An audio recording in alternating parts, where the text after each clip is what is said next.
What's up, what's up? It's your boy Corey B. So, I came across some more basically nonsense from Abigail Disney. And it's mind boggling because at first glance it almost.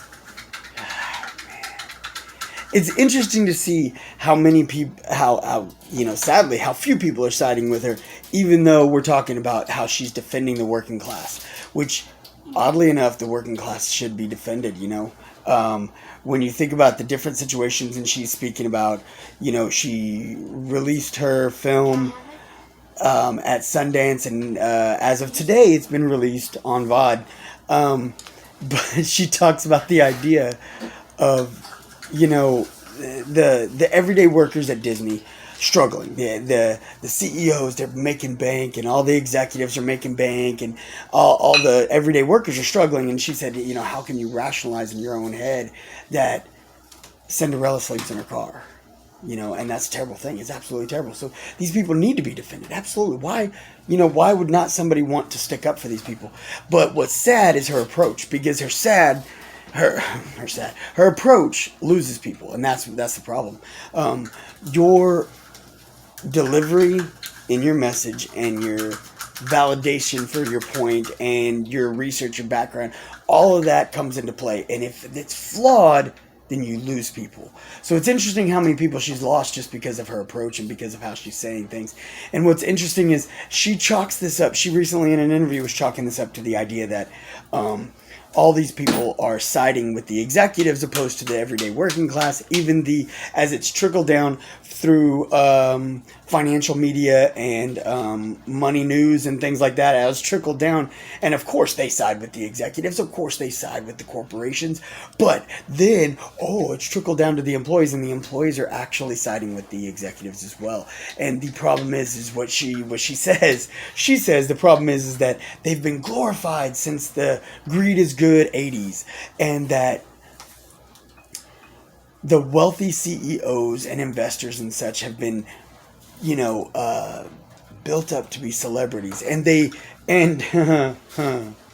big flaw is where she talks about these people in the financial sector, these investors and such, all paint themselves as the picture of they do something so special and their job is so unique that nobody else in the world could do it, which couldn't be farther from the truth. Because if she's actually listening to these people, yeah, of course, Disney is Disney. You're not going to come in and top Disney. So when she's talking about the CEO of Disney, maybe he feels a type of way because he's the CEO of Disney. Obviously, he's not Walter Roy, but he's the CEO of Disney. So maybe nobody's doing what he's doing. I'll give her that. But when she's talking about the investors and the big executives in the financial realm right now and how they portray themselves, I mean, look at someone like Grant Cardone, Warren Buffett, Charlie Munger, Robert Kiyosaki, Jordan Belfort, like all these guys. What do they all say? They all say, Dave Ramsey, all these people. These are brilliant minds. These are all brilliant people. They all have different approaches to different things, but they're all brilliant in their own right, and they've all said very similar things, as they do nothing special.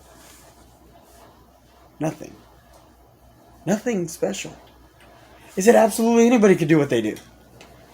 That's the kind of Warren Buffett, Oracle of Omaha, greatest investor of all time, and he will tell you any given day he does nothing special. The one thing that he does different than anybody else is, first of all, he reads regularly. Every day he spends time reading and learning more. He learns more about investing. He learns more about the companies that he wants to invest in. He learns more about the economic structure and what's affecting the investments and the companies that he's buying into. He's learning more every single day. He reads it's ridiculous the amount this man reads. That's why he's the best. I mean, that's why, And then you look at, Charlie Munger, his right-hand man. Charlie Munger, same thing. It's like, absolutely anybody could do what I do. Absolutely anybody could do what I do. And Munger's a little bit more cocky. He's not quite as humble as Buffett, but same thing. right-hand man at Berkshire Hathaway and says the same thing. He's like, anybody can do this. I'm not doing anything special. I'm just good at it. I mean, he'll chalk it up to he's good at it, but he ain't doing nothing special. So she's going to sit there and paint everybody, all these big wigs and investors and executives. They're portraying themselves as to do something so special that no one else could do it. But that is far from reality. They're telling you that you could do it. Grant Cardone's talking about the fact that he talks about his first couple of investments, and he's like, man, and there's classes and courses that you can buy, and ultimately some people will be like, oh, well, hey. Some people will be like, oh, well, he's just hustling you. He's trying to get you to buy into the class that you ultimately don't need. Well, you know what? The reality is that you don't need to buy his classes. Yes, you can buy his classes and you'll get some more tips and more approaches and more things. But at the same time, he also does plenty of podcasting and free shows and videos and things that ultimately you don't have to pay for. I've watched countless streaming of his, and he always says the same thing. He's like, let me talk about the things that I did wrong in my first couple of investments, and I want to tell you why I did it wrong, what I should have done differently. He even talks about the cornerstone, his 10X, his first book that made everything change. And he's like, if I had to rewrite it again, I'll tell you what I did, what I wrote incorrectly. I'll tell you what I should have tweaked. He shares this information on his Instagram. He's not even charging for a lot of these things. Now, he charges for some things, absolutely. He's trying to make a living. He's trying to make money. But also, most of that stuff he gives out because he's like, at this point, like, he used to charge more for a lot of this stuff. Now he's streaming a lot of the stuff for free because ultimately, right now, he's trying to make more money off of real estate. That's his bread and butter. That's his gold mine. He is not worried about making money off of selling you things. He's actually trying to help other people make money too. Because he says there's plenty of money out there for us to all make money, which is something I tell y'all all the time. There's absolutely share an idea. You got an idea, you think you got ideas, you like, oh, well, this idea is not for me, but it's for somebody. Put it out there. Or, oh, well, this idea is for me. Well, they don't know your approach. Maybe you can share that too. It's okay. I share about certain things that I do, and other things I keep it to myself just because that's me. Some things I'm working on and I'm moving in silence, man, like lasagna. But other times I'm loud and proud. I'm putting it out there. I'm like, hey, this is what I'm doing. I'm branding this. I'm building this. I'm stepping into that. And I want all y'all to know, and y'all be waiting for it. Grant Cardone puts it out there. Dave Ramsey will tell you all day long what he does.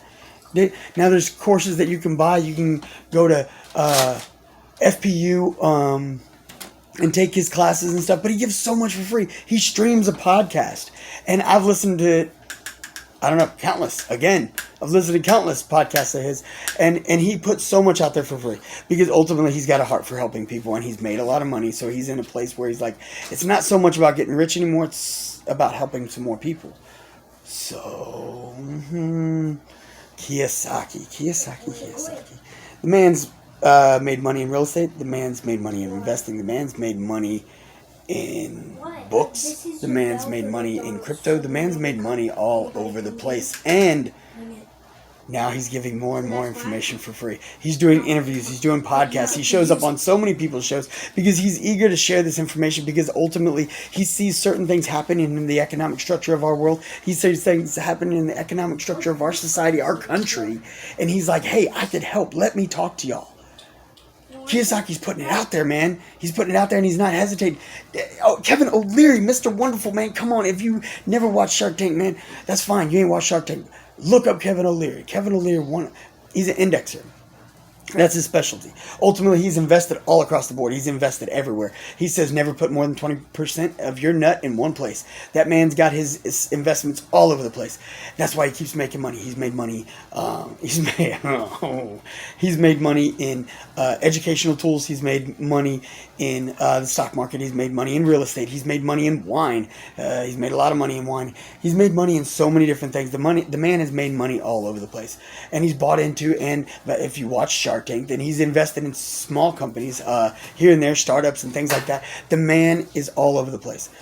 The man is right now I actually don't think he's there anymore, but for a couple of months ago, he spent a couple of months in Washington just lobbying and trying to get crypto to get policy in place so that way we could get more money, so we could get all these different crypto firms moving forward, so we could get money from overseas, so we get these big investors who are sitting on piles of cash, so he's like, they're waiting to put their money in, but they're smart and they're cautious until there's policy. They're not dumping their money in because they're more careful.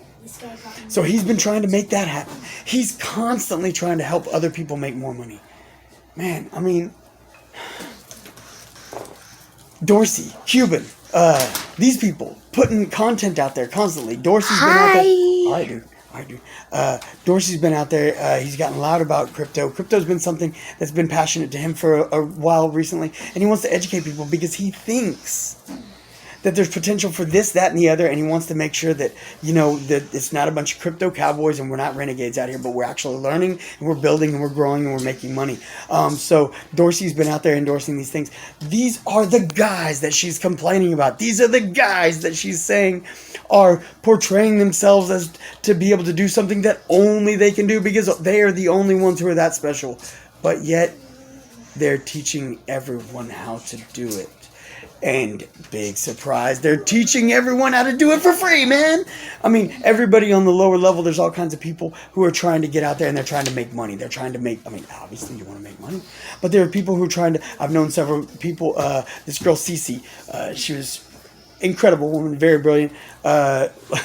She trademarked herself, the six-figure chick, and she started selling courses, master classes, so you could make money yourself. And she taught you how to do these things, but ultimately what she was teaching you how to build a brand and how to coach. I mean, the thing is that what she was teaching, I liked her approach. She was great. She was real smart. I followed her for a while. She followed me. It was really cool. It was a mutual respect. But I mean, the thing is that she was growing. She was growing. Power to her. I'm growing. Power to me. You know what I'm saying? Power to all you people who aren't on that level yet with the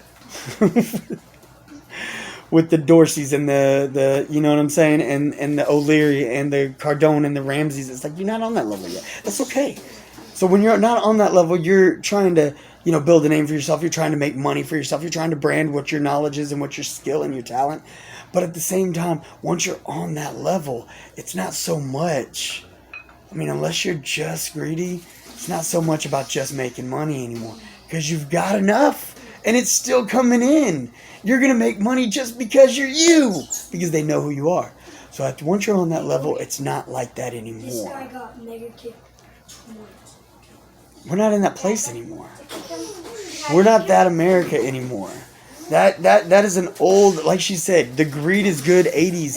That time has passed. She has got her eyes closed, man. She is not seeing things for the real way they are. Abigail, for real, this is not me throwing shade, girl. Open your eyes. Take a look at what's going on. Get in touch with the society, the economic structure, the financial institutions that we're involved with. Like, see how these executives on these corporations are actually moving right now. Dorsey recently said the biggest mistake that he's ever made, looking back, the biggest mistake he made was taking his company public. And that's huge considering how much money he made. He made, huge amounts of money. But he said it took away from the company that he was building. He said now the company's frowned upon. Now the company is different.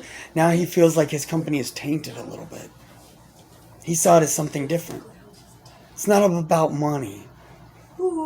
Money's important. Money is a tool. In the words of Grant Cardone, cash is trash. Cash flow is king.